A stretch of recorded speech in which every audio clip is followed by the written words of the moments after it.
வணக்கம். செல்வகுமாரின் அறுவடை விவசாயிகள், விதைப்பு விவசாயிகள், உலர்த்தும் பணிகள் மற்றும் பல்வேறு விவசாய பணிகள், பொது பணிகள், உப்பள பணிகள், செங்கல் சூளை பணிகள் அனைத்திற்குமான வானிலை ஆய்வறிக்கை.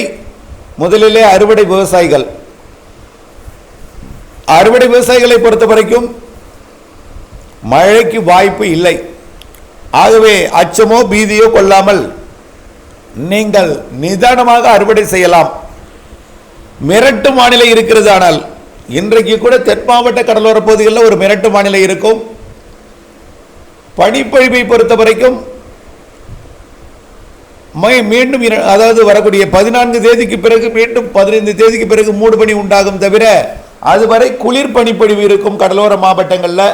அதாவது அளவில் குறைந்த பனி, அதாவது மூடுபனி இல்லாமல் குளிர்பனி, நீர்ப்பனி இருக்கும். அதிகமாக மூடிக்கொண்டிருக்காமல் கொஞ்சம் காற்று சாரலுடன் குளிர்ந்த வானிலை நீடிக்கும். நீர்ப்பனி இருக்கும். இது நெல் தானியங்களை அறுவடைக்கு தயாராகக்கூடிய நெல் தானியங்களை நனைத்தாலும் காலை 8-9 மணிக்கு பிறகு அது வெயில் வந்ததும் உலர்ந்து காலை 11 மணிக்கெல்லாம் நீங்கள் உங்களுடைய தானியங்கள்லாம் அறுவடைக்கு தயார்படுத்திவிடும் வெப்பம். ஆகவே வெயில் அதிகமாக இருக்கும்.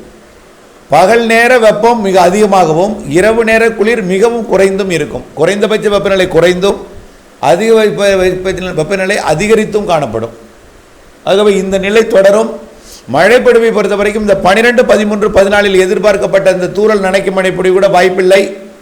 மிரட்டு வானிலையாகவும் முடிவடைந்துவிடும். தென் மாவட்டங்களுக்கு தூறலாம், இலங்கைக்கு நனைக்கலாம். இப்படித்தான் தெரிகிறது இந்த 12, 13, 14 தேதிகளில்.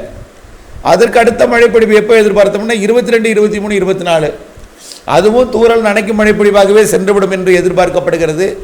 காரணம், நிலநடுக்கோட்டுக்கு தெற்கே சுமத்ரா மற்றும் ஆஸ்திரேலியா இடைப்பட்ட பகுதியில் 2 வலுவான புயல்கள் உருவாகி இருக்கு. நிலநடுக்கோட்டுக்கு தெற்கே இந்த 2 புயல்களும் அது நிலநடுக்கோட்டில் இந்தியாவிற்கு தெற்கே இலங்கைக்கு தெற்கே நிலநடுக்கோட்டை ஒட்டி வந்து அமைந்து பிறகு அது தெற்கு, அதாவது மடகாஸ்கர் மற்றும் யூனியனுக்கு ஒட்டி சென்றாலும் அதை தாக்காமல் சற்று மேற்கு புறமாக கிழக்கு புறமாக பயணித்து அது நம்முடைய பகுதி காற்றை, அதாவது வடதுருவத்திலிருந்து நம் பகுதி வழியாக குளிர்காற்றை ஈர்த்து பயணிக்கிற காரணத்தினாலே குறைந்த அழுத்த காற்றோ, அதாவது காற்று சுழற்சி காற்று, கிழக்கு காற்று நுழைவதற்கு சாதகம் இல்லை. ஆக ஒட்டுமொத்தமாக குளிர்தான். இடையில காற்று சுழற்சி வந்தாலும் அது மிரட்டு வானிலையாகத்தான் அமைக்கும். அதுவும் ரொம்ப தொலைவில் இருந்து கொண்டு மிரட்டு வானிலையை ஏற்படுத்தும். ஆகவே மழைக்கு வாய்ப்பு இல்லை. 22, 23 மிரட்டு வானிலை தான் தெரிகிறது. ஆனால் வானிலை ஆய்வறிக்கை கூட இணைந்திருக்கணும். அடுத்தது பார்த்தீங்கன்னா மார்ச் 2, 3, 4 அடுத்த ஒரு மழை வாய்ப்பு நாம் எதிர்பார்க்கிறோம். அது கூட நனைக்கும் மழைப்பொழிவாக, லேசான மழைப்பொழிவாக தெரிகிறது. மார்ச் 2, 3, 4 வருவது லேசான மழைப்பொழிவாக தெரிகிறது. ஆனால் அது தென் மாவட்டங்களுக்கு நனைக்கும் மழைப்பொழிவை கொடுக்கலாம். இலங்கைக்கு மிதமான லேசான மழைப்பொழிவை மார்ச் 2, 3, 4 கொடுக்கலாம். அது வரைக்கும் பெரிய அளவிலே மழை வாய்ப்பில்லை. அறுவடை விவசாயிகள் அறுவடை செய்யலாம். விதைப்பு விவசாயிகள் விதைக்கலாம். கைவசம் தண்ணீர் வைத்து கொண்டு தான் விதைக்க வேண்டும். ஆகவே மழையை எதிர்நோக்கி விதைக்கக்கூடாது. எந்த பயிராக இருந்தாலும் மழையை எதிர்நோக்கி விதைக்கக்கூடாது. மழையை பொறுத்த வரைக்கும் பொழியும், ஆனால் பரவலாக எல்லோருக்கும் பொழியாது. நாம் விதைத்து விட்டு வானத்தை எதிர்பார்த்து கொண்டு காத்திருந்து ஏங்கி கஷ்டப்படுவதை விட மழைநீர் சேகரிப்பு அமைப்பை ஏற்படுத்தி வைத்துவிட்டு மழை பெய்த பிறகு அதை தேக்கி அதிலிருந்து சீராக தண்ணீர் பாய்ச்சி விவசாயம் செய்வதற்கு நீங்கள் மாறிக்கொள்ள வேண்டும். ஏற்கனவே வடகிழக்கு பருவமழை காலத்தில் பல மாவட்டங்களில் வெள்ளப்பெருக்கு ஏற்பட்டது. அது அப்படியே கடலுக்கு போய்விட்டது. இப்பொழுது விதைப்பதற்கோ பாய்ச்சுவதற்கோ தண்ணீர் இல்லை. அது இப்படி நாம் நினைத்து கொண்டிருக்காமல் நம்முடைய விவசாய முறையிலையும் மாற்றம் வேண்டும். மழைநீர் சேகரிப்பு அமைப்பு வேண்டும். 10% இடத்துல மழைநீர் சேகரிப்பு அமைப்பை ஏற்படுத்தி மழை பொழியும் போது சேமித்து கண்டிப்பாக ஒரு நாள், ஆண்டில் ஒரு நாளாவது உங்களுடைய மழைநீர் சேகரிப்பு அமைப்பை நிரப்பும். கண்டிப்பாக பல முறை கூட சில இடங்களில் நிரப்பும். ஆகவே நிரப்பி வைத்து கொண்டால் தேவைக்கேற்ற பயன்படுத்தி நாம் கைவசம் தண்ணீர் வைத்து கவலை இல்லாமல் விவசாயம் செய்யலாம். ஆகவே விதைப்பை பொறுத்த வரைக்கும் மழையை எதிர்நோக்கி விதைக்கக்கூடாது. ஆனால் கோடை மழை இருக்கிறது. கண்டிப்பாக ஏப்ரல் மேயில் வலுவான நிகழ்வு தலா 1 மாதத்துக்கு 1 இருக்கு. ஆனால் அப்படியே வந்தாலும் அது சென்னை ஒட்டி போகுமா, டெல்டா ஒட்டி வருமா, இலங்கை கடந்து தென் மாவட்டங்களா? இலங்கை கடந்து தென் மாவட்டங்களுக்கெல்லாம் பெரும்பாலும் வாய்ப்பு இல்லை. பெரும்பாலும் வடக்கு டெல்டா, வட தமிழ்நாடு, தெற்காந்திர பிரதேசம் இதை ஒட்டித்தான் வரும். இருந்தாலும் காற்று சுழற்சி மழை பொழிவுகள்லாம் இருக்குது தென் மாவட்டங்களுக்கு. அதாவது காற்று சுழற்சி காரணமாக ஏப்ரல் மேல மழை இருக்குது, கோடை மழை, வெப்பச்சலன மழை எல்லாமே இருக்குது. ஆனால் அது எல்லோருக்கும் நாம் நினைக்கும் பொழுது ஒரு 10 நாள் பெய்யணும், 15 நாள் பெய்யணும், 25 நாள் பெய்யணும்னா அது பெய்யாது. நாம் நினைக்கும் பொழுது பெய்யாது. அது பெய்யும் பொழுது நாம் சேமித்து வைத்து தான் பயன்படுத்த வேண்டும். கண்டிப்பாக பொழியும். மார்ச் 2, 3, 4 எதிர்பார்ப்பது கூட தூரல் நினைக்கும் மழை பொழிவை கொடுத்து விட்டு போனாலும் மார்ச் 10, 15 தேதிக்கு மேலே வரக்கூடிய நிகழ்வு கண்டிப்பாக சூரியனின் குத்துக்கதிர் மார்ச் 21 நிலநடுக்கோட்டுக்கு வந்த பிறகு வளிமண்டலம் முற்றிலுமாக சாதகம் அடைந்துடும்.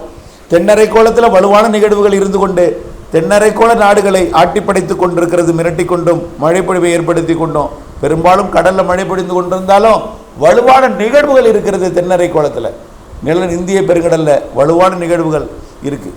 ஆனால் ஆஸ்திரேலியாவில் பொறுத்த வரைக்கும் நல்ல மழை பொழிவு பொழிந்து வருகிறது. வழக்கமான பல ஆண்டுகளுக்கு பிறகு வடக்கு ஆஸ்திரேலியாவில் மழை பெய்யுது. இதெல்லாம் பார்க்கும் பொழுது கண்டிப்பாக சூரியன் குத்துக்கதிர் வடக்கே வந்ததும் அந்த சாதகம் நமக்கும் இருக்கும். கோடை மழை சிறப்பாக இருக்கும். ஆனால் அது எங்கே பெய்யும், எப்படி பெய்யும், எவ்வளவு பெய்யும், சிஸ்டமோட தீவிரத்தன்மை இதெல்லாம் வைத்து தான் நாம் அறிவிக்க முடியும். ஆனால் கைவசம் நீர் வைத்து விவசாயம் செய்யுங்கள், கவலை இல்லாமல் விவசாயம் செய்யலாம். ஆக விதைப்பை பொறுத்த வரைக்கும் மழை பாதிக்கும் மழை அல்ல, அறுவடைக்கோ விதைப்பிற்கோ பாதிக்கும் மழை அல்ல. பூச்சி விரட்டி அடிப்பதற்கும் எந்தவித பாதிப்பும் இல்லை. பூச்சி விரட்டி நீங்கள் துணிச்சலாக அடித்துக்கொண்டே இருக்கலாம். ஆகையில் எந்த பிரச்சனையும் இல்லை. அடுத்தபடியாக நீண்ட கால வானிலை அறிக்கையாக பார்க்கும் பொழுது உப்பள பணிகளுக்கும் செங்கல் சூளை பணிகளுக்கும் பார்த்தீங்கன்னா கோடை மழை இருக்குது. இடையில உப்பளத்தையோ செங்கல் சூளையோ பாதிக்காது. ஆகையின் காரணமாக உப்பளத்தை பொறுத்த வரைக்கும் உப்பு உற்பத்திக்கு தயாராகிவிட்டீர்கள் என்பது மகிழ்ச்சி அளிக்கும் விதமாக இருக்கிறது. தொடர்ந்து நீங்கள் உப்பு உற்பத்தி பணியை செய்யலாம். ஏப்ரல் மே வரைக்கும் நல்லா செய்யலாம், ஜூன் மாதமும் செய்யலாம்.